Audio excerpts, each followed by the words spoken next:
Paralelamente a las religiones oficiales, siempre han existido organizaciones esotéricas que se han consagrado a perpetuar su propia herencia espiritual a través de las épocas. Entre estas organizaciones figura la Orden de la Rosacruz, cuya existencia fue hecha pública en el siglo XVII, pero cuyos orígenes son aún mucho más antiguos.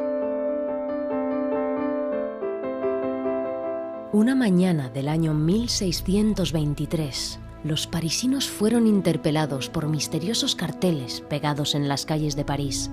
Nosotros, diputados del Colegio Principal de los Hermanos de la Rosacruz, tomamos morada visible e invisible en esta ciudad por la gracia del Altísimo, hacia el cual se vuelve el corazón de los justos.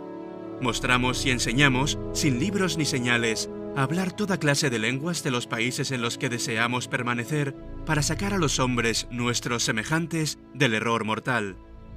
Si alguien quiere vernos solamente por curiosidad, jamás comunicará con nosotros, pero si la voluntad le lleva realmente a inscribirse en el registro de nuestra confraternidad, nosotros, que juzgamos los pensamientos, le haremos ver la verdad de nuestras promesas. No revelaremos el lugar de nuestra morada en esta ciudad, porque los pensamientos unidos a la voluntad real del lector serán capaces de hacer que le conozcamos y de que él nos conozca a nosotros.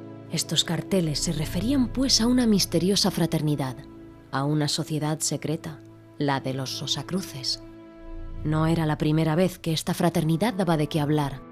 Unos años antes había publicado 3 manifiestos célebres en el mundo del esoterismo: la Fama Fraternitatis, la Confessio Fraternitatis y las bodas químicas de Christian Rosenkreutz. Hoy en día se sabe que estos 3 manifiestos fueron redactados por un colegio de Rosacruces, el Círculo de Tübingen. Entre ellos figuraban especialmente Valentin Andreae y Johann Arndt.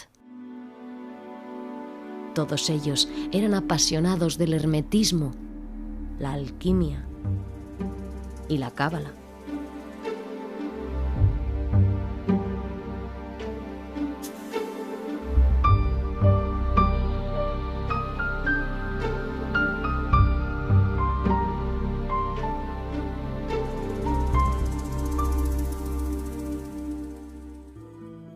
Publicada en 1614, la Fama Fraternitatis se dirige a los responsables políticos y religiosos, así como a los científicos de la época. Aunque estableciendo una constatación más bien negativa de la situación general en Europa, revela la existencia de la Orden de la Rosacruz a través de la historia alegórica de Christian Rosenkreutz, desde el periplo que le llevó a recorrer el mundo antes de fundar la Fraternidad Rosacruz hasta el descubrimiento de su tumba. Este manifiesto llama a una reforma universal.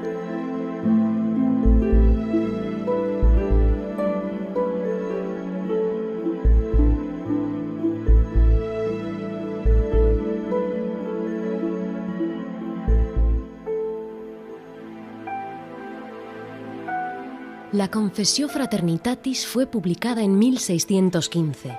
Este segundo manifiesto completa el primero, insistiendo, por una parte, en la necesidad de que el hombre y la sociedad se regeneren, y por otra, indicando que la fraternidad de los Rosacruces posee una ciencia filosófica que permite operar esta regeneración.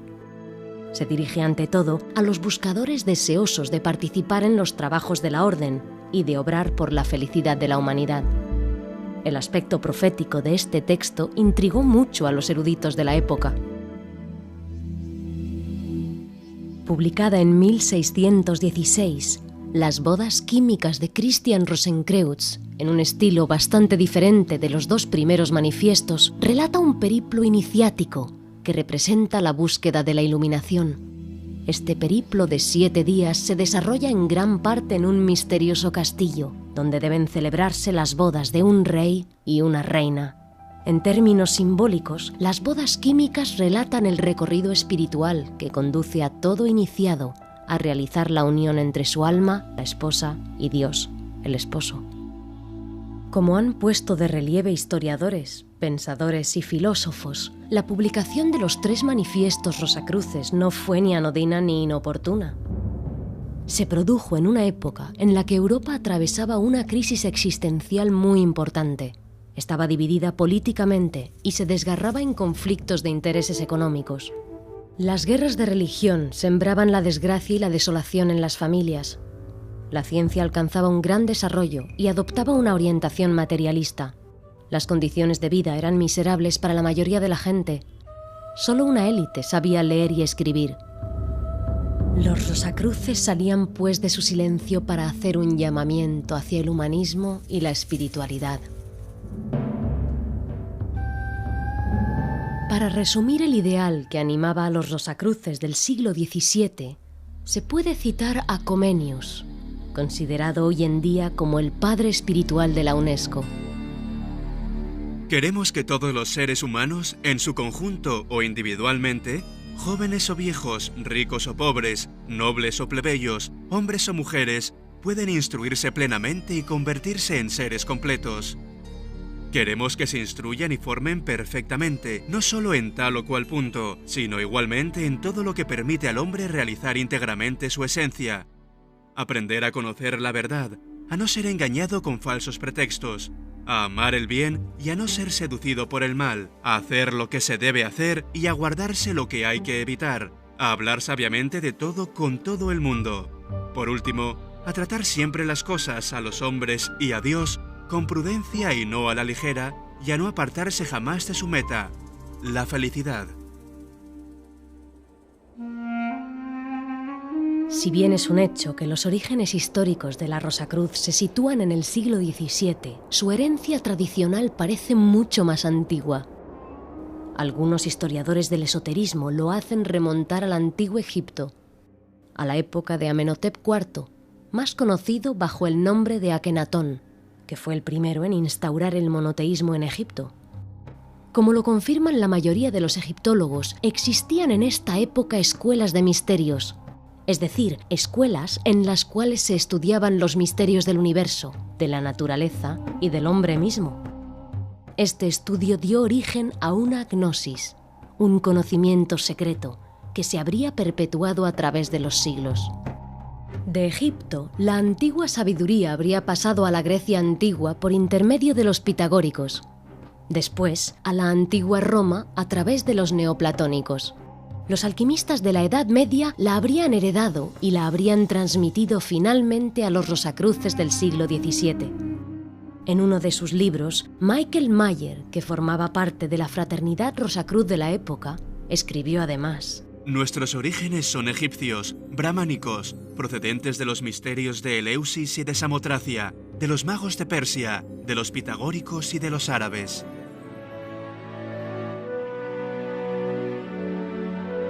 Pero la antigua herencia no quedó paralizada en el siglo XVII.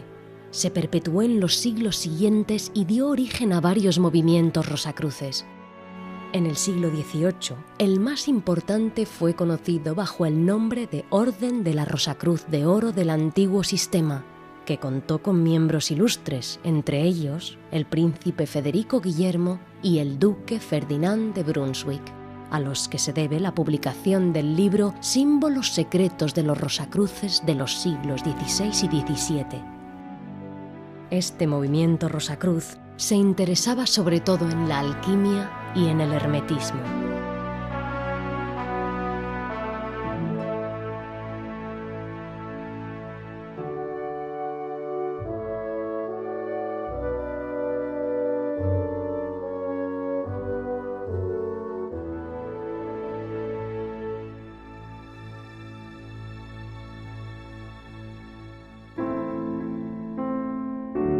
En el siglo XIX, la orden cabalística de la Rosacruz, fundada por Stanislas de Gaita y Joséphine Péladan, es la que atrajo más la atención. Fue conocida esencialmente a través de los salones de pintura que organizó en París. Pintores simbolistas tan célebres como Ferdinand Knopf, Émile Bernard, amigo de Toulouse-Lautrec y de Gauguin, Georges Defeurs, Jean Delville, Charles Filigier y Eugène Grasset presentaron sus obras durante estos salones. Según las palabras de Péladan, la meta de esta orden Rosacruz era restaurar en todo su esplendor el culto al ideal, con la tradición como base y la belleza como medio. Señalemos que el músico Erik Satie fue Rosacruz. y compuso en esta época la Sonnerie de la Rose-Croix. Desde comienzos del siglo XX, la antigua y mística Orden de la Rosacruz es la que constituye el movimiento Rosacruz más importante, abierta a hombres y mujeres de cualquier nacionalidad, de cualquier religión y de cualquier clase social. La AMORC transmite una enseñanza que desarrolla a lo largo de 12 grados y que desde 1909 se presenta en forma escrita. Paralelamente, los miembros que lo desean pueden reunirse en las logias para realizar trabajos colectivos fundados en la tradición oral de la orden, como se hacía en los siglos pasados. Es igualmente en estas logias, cuya decoración se inspira la mayoría de las veces en el antiguo Egipto, donde se puede recibir las iniciaciones a los diferentes grados. ¿De qué trata la enseñanza Rosacruz? Si se hace caso a la literatura esotérica, cubre un campo muy amplio e integra los grandes temas de la tradición, entre ellos el origen del universo, el tiempo y el espacio, las leyes de la materia, de la vida y de la conciencia, los fenómenos psíquicos, la naturaleza de los sueños, las funciones y los atributos del alma, los misterios de la muerte, de la vida después de la muerte y de la reencarnación, el simbolismo tradicional, la ciencia de los números y otros temas místicos. Los Rosacruces se interesan igualmente por los vínculos ontológicos existentes entre el hombre, la naturaleza y Dios, que asimilan a la inteligencia absoluta, de la que emanó toda la creación en el comienzo de los tiempos. Según ellos, esta inteligencia es inconcebible e incognoscible, pero se manifiesta a través de las llamadas leyes divinas, en el sentido de leyes naturales, universales y espirituales. Desde un punto de vista Rosacruz, el bienestar y la felicidad de los hombres radican en el respeto a estas leyes, lo que implica estudiarlas y conocerlas.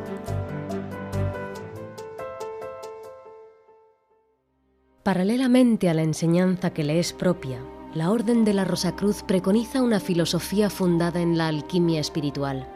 Esta no consiste en transformar los metales viles en oro, como lo hacían los alquimistas de antaño, sino en transmutar los defectos de la naturaleza humana en sus cualidades opuestas: el orgullo en humildad, el egoísmo en generosidad, la intolerancia en benevolencia, etc.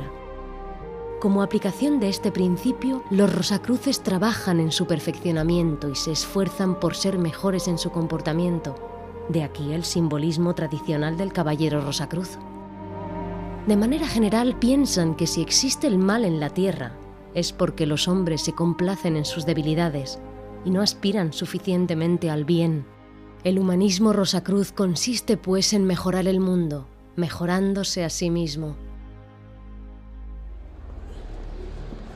Preocupados por la marcha del mundo y deseosos de contribuir a su evolución, la AMORC publicó en marzo de 2001 un cuarto manifiesto: La Posició Fraternitatis Rosae Crucis. Mientras que los 3 manifiestos aparecidos en el siglo XVII se dirigían más bien a la élite intelectual, este está destinado a un público más amplio.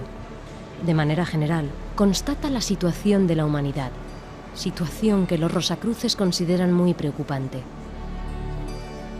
Piensan, en efecto, que el mundo se ha vuelto demasiado individualista y demasiado materialista, lo que explicaría la crisis a la que está confrontado en numerosos campos. Para remediar esta crisis, hacen pues un llamamiento a un mayor humanismo y espiritualidad, condición indispensable, según ellos, para que la tierra sea un lugar de paz, de armonía y de fraternidad. Precisemos igualmente que la AMORC patrocina una universidad conocida con el nombre de Universidad Rosacruz Internacional. Esta universidad interna funciona a través de diferentes secciones, entre las cuales existe una sección de egiptología, de psicología, de música, de tradiciones, de filosofías, de medicina, de ecología, de arte, de ciencias físicas. Cada sección da a conocer el fruto de sus trabajos a través de conferencias, seminarios o congresos abiertos al público, así como a través de libros o artículos publicados en la revista Rosacruz. De manera general, el objetivo de la URCI es promover una cultura espiritualista y establecer un puente entre el misticismo y la ciencia, a la luz del pasado y con la perspectiva de un futuro abierto al conocimiento.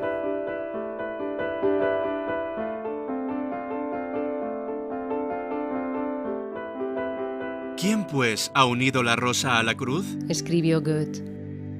Nadie lo sabe. La cruz fue empleada con fines diversos en gran número de culturas y tradiciones, desde la más remota antigüedad. En cuanto a la rosa, desde siempre es el símbolo universal de la belleza, la pureza y el amor. Para los rosacruces, estos dos símbolos unidos tienen un significado muy particular. La cruz simboliza el cuerpo físico del hombre y la rosa en su centro, su alma en vías de evolución. La rosacruz no es pues un símbolo religioso. Representa la dualidad del ser humano y el hecho de que éste evoluciona de vida en vida hacia la perfección, hasta alcanzar un estado de sabiduría. Según la tradición Rosacruz, quien quiera que realice este estado ya no tiene obligación de volver a encarnar. Plenamente abierta, la rosa de su alma ya no tiene necesidad de la cruz para perfeccionarse. Desde ese momento permanece con total conciencia en la inmensidad divina. Este podría ser quizás el sentido de esta misteriosa fórmula: ad rosam per crucem, ad crucem per rosam.